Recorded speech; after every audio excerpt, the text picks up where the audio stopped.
¿Qué tal, amigos? Bienvenidos a una nueva emisión de El Verbo. El día de hoy tenemos preparado un gran tema que sabemos les va a cautivar. Hablaremos de la polémica que existe entre los creyentes cristianos acerca de si María fue llevada viva al cielo, abducida por Dios, o si murió como cualquier persona normal. María fue una mujer santa que sirvió a Dios ofreciéndose para ser la madre terrenal de Jesús. Una gran mujer que no le importó quedar encinta aún sin contraer matrimonio y bajo el riesgo de ser lapidada hasta la muerte, según la ley judía de aquel entonces.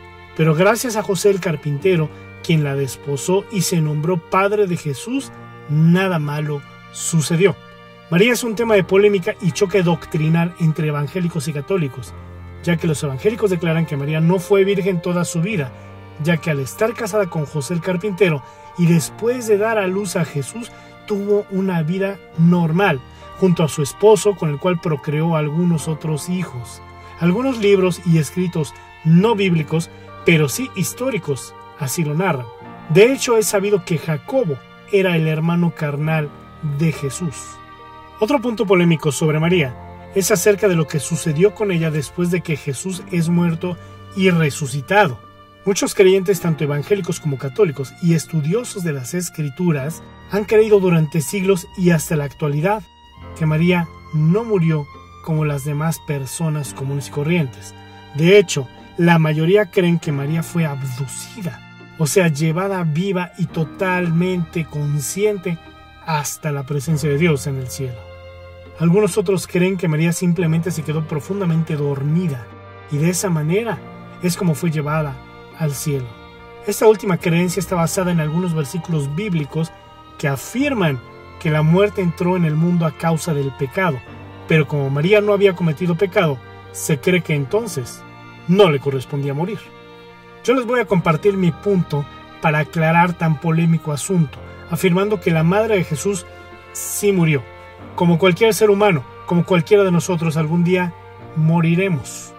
Pensar que María no murió es otorgarle a ella un privilegio que la colocaría por encima de su propio Hijo, de Jesús mismo, ya que Él tampoco tuvo pecado y sin embargo murió. Porque para tener derecho a la resurrección es necesario pasar por el proceso de muerte. Si María no hubiese muerto, no tendría acceso a la eternidad. Por todo esto, María, madre de Jesús, tuvo que haber muerto. ¿Pero por qué hay textos bíblicos que dicen que la muerte entró en el mundo por el pecado? ¿Esto quiere decir que si los primeros hombres no hubieran pecado, habrían sido inmortales? La verdad es que no. Con pecado o sin él, la muerte existía de todos modos. El pecado de Adán y Eva no afectó en nada la cronología biológica de su cuerpo humano. La creencia en la inmortalidad humana se debe a una mala interpretación de las Escrituras. El primer texto que suele citarse es Génesis 3. Ahí se cuenta que Dios en el paraíso había prohibido a Adán y a Eva comer del árbol de la ciencia del bien y del mal. Pero como ellos desobedecieron, Dios les asignó una serie de castigos. A la mujer le dijo: aumentaré tu sufrimiento en los embarazos, con dolor parirás los hijos, hacia tu marido irá tu apetencia y él te dominará. Y al hombre le dijo: maldita será la tierra por tu culpa, sacarás tu alimento con trabajo, el suelo te producirá espinas y abrojos, comerás la hierba del campo y comerás el pan con el sudor de tu frente. Al final Dios añade la famosa frase: hasta que vuelvas al polvo de donde fuiste sacado, pues polvo eres y en polvo te convertirás. Como vemos, la frase hasta que vuelvas al polvo no forma parte de los castigos. Es una información de Dios sobre cuánto tiempo tendrá que sufrir Adán los males hasta que le llegue el día de su muerte, que se entiende como algo natural. Por lo tanto, la muerte no aparece como un castigo impuesto por Dios, sino una realidad anterior al pecado. Como otra prueba de que Adán y Eva tenían cuerpos mortales, está Génesis 3:22. Y Dios dijo: ahora el hombre se ha vuelto como uno de nosotros, pues sabe lo que es bueno y lo que es malo. No vaya a tomar también del fruto del árbol de la vida y lo coma, y viva para siempre.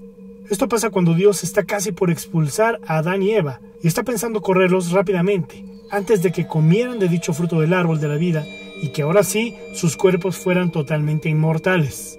Por lo tanto, queda claro que esta pareja de primeros humanos desde el inicio de su creación fueron diseñados con cuerpos total y absolutamente mortales. En Romanos 5:18 Pablo establece una comparación entre Adán, el primer hombre de la humanidad, y Cristo, el primer hombre de la nueva humanidad, y afirma que si bien la muerte entró en el mundo por el pecado de Adán, Cristo reparó la tragedia trayendo la nueva vida. Pero ¿cuál es la vida nueva que trajo Jesús? No es una vida biológica. Los hombres no tienen un mejor cuerpo o salud por la llegada de Jesús al mundo. Por lo tanto, tampoco pudo haber sido una muerte biológica la que apareció con el pecado de Adán. Entonces vemos que eso de la inmortalidad de Adán y Eva es solamente una mala interpretación de las Escrituras, y eso llevó a pensar que María había sido preservada de la muerte corporal, lo cual hoy ya no debe ser aceptado. Dicen algunos historiadores y estudiosos de la antigüedad que María tampoco murió siendo vieja o de alguna enfermedad, sino que más bien murió de un día para otro, de una muerte natural, mientras dormía, o lo que es comúnmente conocido como la muerte de los justos. O sea, morir sin dolor, sin sufrimiento y mientras uno está durmiendo. Al morir María, los apóstoles hicieron todo el rito funerario de aquella época. Dejaron a María en un sepulcro, envuelta en sábanas de lino y rodeada de flores. Todos los apóstoles estaban allí, excepto uno, Tomás el incrédulo. Cuando Tomás se presentó algunos días después con sus compañeros, pidió ver el cuerpo de la difunta María. ¿Y cuál fue la sorpresa? Que al abrir el sepulcro se encontró con las flores, la tela de lino fino, los aceites aromáticos, pero no había cuerpo. María había sido llevada con todo y cuerpo hacia la eternidad. El cuerpo de María no era inmortal, es por eso que tenía que morir. Sin embargo, su cuerpo no debía corromperse por la importancia que aquella mujer de Nazaret había llevado en la historia bíblica, por el gran y complejo papel que jugó en esta parte de la historia. Por eso a su muerte, el cuerpo fue llevado para que no se pudriera ni fuera descompuesto. Indudablemente, María fue una mujer inigualable y admirable, ya que aún después de la muerte y resurrección de Jesús, ella continuó con su ministerio, llevando el evangelio a Éfeso, hoy Turquía, y se dice que también al noroeste de Europa, lo que sería la región de Francia y España. No digo que por eso deba de ser venerada, sino simplemente reconocida. Bueno amigos, agradezco mucho me hayan escuchado y espero les haya gustado mi contenido. Si es así, regálenme un buen like y suscríbanse a mi canal. También hagan clic en la campanita para que les llegue una pequeña notificación cada vez que suba un nuevo y entretenido video. También pueden escucharme en Spreaker y Spotify. Búsquenme como El Verbo. Les deseo mucha luz y que en verdad sean libres. Gracias y hasta la próxima.